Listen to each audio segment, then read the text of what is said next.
Section 328 A cruelty to a child, ये section 2016 में PPC में शामिल किया गया था। ये सेक्शन डोमेस्टिक वायलेंस से डील करता है। पाकिस्तान में पहले डोमेस्टिक वायलेंस के हवाले से कोई कानून मौजूद नहीं था। ये अब बाकी यूरोपियन ममालिक में मगरबी तरक्की याफ्ता जो ममालिक हैं वहाँ पे ये कानून बहुत पहले से मौजूद है, लेकिन अब पाकिस्तान में भी ये कानून लागू हो गया है। अगर माँ बाप या गार्डियन घर में बच्चे को जानबूझ के अगर मारते हैं या उसके साथ बुरा सलूक करते हैं, उसको नज़रअंदाज करते हैं या उसको छोड़ते हैं या कोई ऐसी ज़िम्मेदारी जो उनके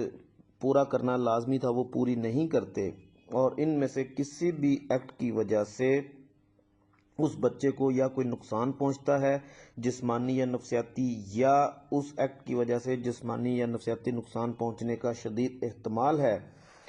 तो ये काबिल ताज़ीर जुर्म है, जिसके लिए उनको कम अज़ कम 1 साल के लिए कैद की सज़ा हो सकती है, जो कि 1 साल से कम नहीं होगी, और मैक्सिमम 3 साल तक कैद की सज़ा हो सकती है ऑफ इधर डिस्क्रिप्शन। और इसके साथ उनको कम से कम 25,000 और ज़्यादा से ज़्यादा 50,000 रुपये तक जुर्माना या दोनों सज़ाएं इकट्ठी सुनाई जा सकती हैं। सेक्शन 329 डील करता है concealment of birth bye secret disposal of dead body. अगर कोई शख्स दौराने ज़चगी, जिसको डिलीवरी कहते हैं, डिलीवरी प्रोसेस के दौरान बच्चा अगर पैदा होने से पहले मर चुका था, या डिलीवरी के दौरान उसकी डेथ हो गई, या डिलीवरी के फ़ौरन बाद उस बच्चे की डेथ हो गई, और उस बच्चे की डेड बॉडी को वो छुपाते हैं, खुफिया तौर पे दफना देते हैं, और छुपा कर दफनाने का मकसद ये है कि उसकी पैदाइश को खुफिया रखना, वो किसी के इल्म में ना आए, तो ये काबिल ताज़ीर जुर्म है, जो कि पनिशेबल है with imprisonment of either description for a term which may extend to 2 years और विद फाइन और विद बोथ। तो सिंपल या रिगरस इम्प्रिजनमेंट जो कि 2 साल तक हो सकती है, और उसके साथ जुर्माना या दोनों सज़ाएं इकट्ठी या अलग-अलग ये सुनाई जा सकती हैं इस जुर्म के खिलाफ।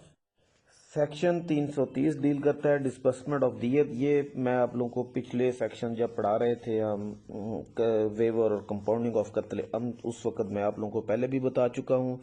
कि जो दियत की अमाउंट होगी या बदले सुलह की जो अमाउंट होगी वो डिस्ट्रीब्यूट की जाएगी among the legal heirs of the victim. जो मकतूल है उसके वारसान हकदार हैं वो रकम वसूल करने के, और उनके दरमियान ये रकम बिल्कुल उसी तरह तकसीम की जाएगी जैसे किसी मरने वाले की विरासत तकसीम की जाती है। हर एक को अपना विरासती हिस्से के मुताबिक वो दियत की रकम अदा की जाएगी।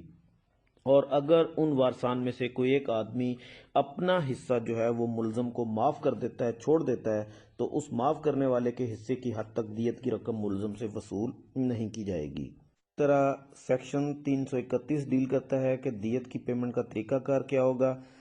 दियत जो है वो लम्प सम भी कोर्ट में या कोर्ट से बाहर मकतूल के वारसान को अदा की जा सकती है, या 5 साल की मुद्दत तक उसकी किस्तें बनाई जा सकती हैं। उसमें यह ज़रूरी नहीं है कि 5 साल तक ही बनाई जाएं। 5 साल मेंशन करने का मकसद यह है कि maximum time limit will be 5 years। उसमें मुलजम जो है वो कोर्ट से रिक्वेस्ट कर सकता है कि कोर्ट उसको उसके माली हालात के मुताबिक 1 साल, 2 साल, 3 साल या मैक्सिमम 5 साल तक मोहलत दे सकती है। उसको किस्तें बना दी जाएंगी, और वो दियत की रकम जो है फाइनल जजमेंट की डेट से उस वक्त तक वो किस्तों में पे करेगा।